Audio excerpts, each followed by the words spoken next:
Bonjour à tous, je suis Myriam Bidot, coach et thérapeute de couple. J'accompagne les couples, les femmes et les hommes dans mon cabinet ici près de Lyon depuis 2009 et également j'accompagne à distance à travers mes programmes de coaching.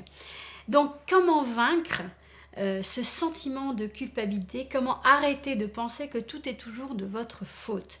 Donc cette vidéo, elle est là pour vous aider à vous débarrasser du sentiment de culpabilité qui peut vous empoisonner la vie. Alors l'idée, c'est de comprendre déjà qu'il y a une culpabilité qui est saine et qui est normale. Vous faites une erreur, vous prenez conscience de cette erreur à travers notamment la culpabilité, vous demandez pardon, vous faites réparation.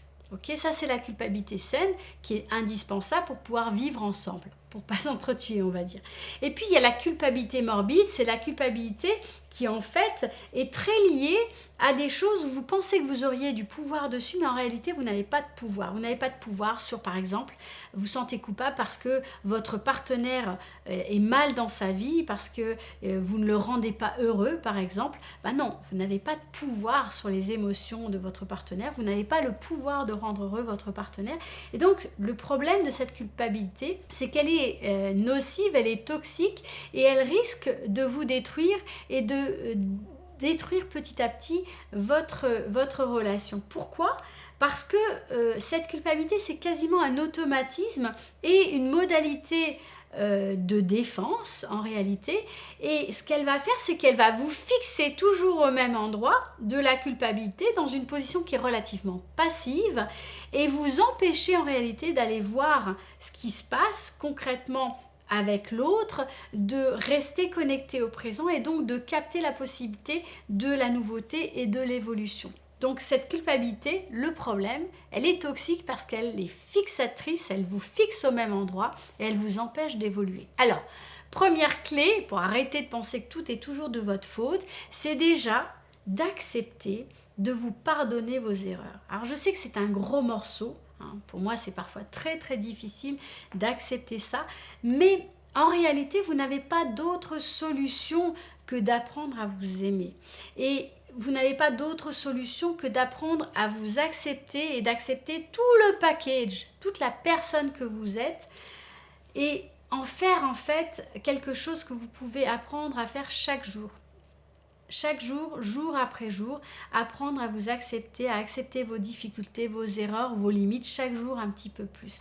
Vous n'avez pas d'autre choix que ça parce que vous n'avez qu'une seule vie et si vous voulez vraiment pouvoir vivre votre vie, faire ce que vous avez à faire sur cette terre, quelles que soient vos croyances, eh bien, libérez-vous de cette culpabilité pour pouvoir vraiment offrir au monde ce que vous avez de meilleur. Ok ? Donc, faites-vous simplement la promesse de ne plus refaire la même erreur. Faites-le avec bienveillance. Sortez du passé, sortez des rancœurs, sortez de ce que vous répétez inlassablement. Dites-vous stop, je vais choisir de faire différemment et acceptez petit à petit de faire différemment avec beaucoup de bienveillance en reprenant à chaque fois les choses. Et vous verrez qu'à chaque fois vous allez faire peut-être un tout petit peu mieux, ce sera des tout petits pas, mais ce sont des pas qui vont petit à petit vous aider à avancer. À partir de maintenant, je sais ce que j'ai à faire et je décide de faire différemment. Vous avez ce pouvoir de décision-là et pour agir, il faut sortir de ces répétitions, mettre ces répétitions de côté et décider de faire différemment, même si c'est un tout petit truc, une toute petite chose que vous changez. Ensuite, deuxième clé, c'est ne pas vous focaliser sur les erreurs et ne pas vous focaliser sur ce que vous devez éviter de faire, mais regardez plutôt comment vous allez réparer, comment vous allez rattraper les effets négatifs de ces erreurs que vous pensez avoir faites ou que vous avez faites. Donc allez toujours vers plutôt du positif, allez vers une relation qui sera plus saine, plus épanouie.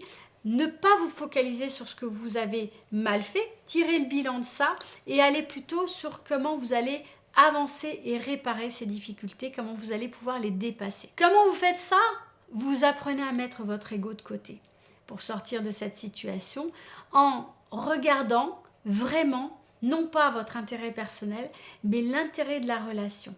Qu'est-ce que vous pouvez faire et qui va servir votre relation de couple. Donc vous cherchez à sortir du focus ou moi ou toi, mais regardez ce que vous pouvez faire dans l'intérêt de votre lien pour développer votre lien, pour renforcer votre relation. Point d'action pour aujourd'hui, identifiez dans votre relation là où il y a de la culpabilité, là où elle est active, et parfois ça va vous demander un peu de réflexion et un peu de prise de recul parce que il arrive que ce soit très, comment dirais-je, très inconscient.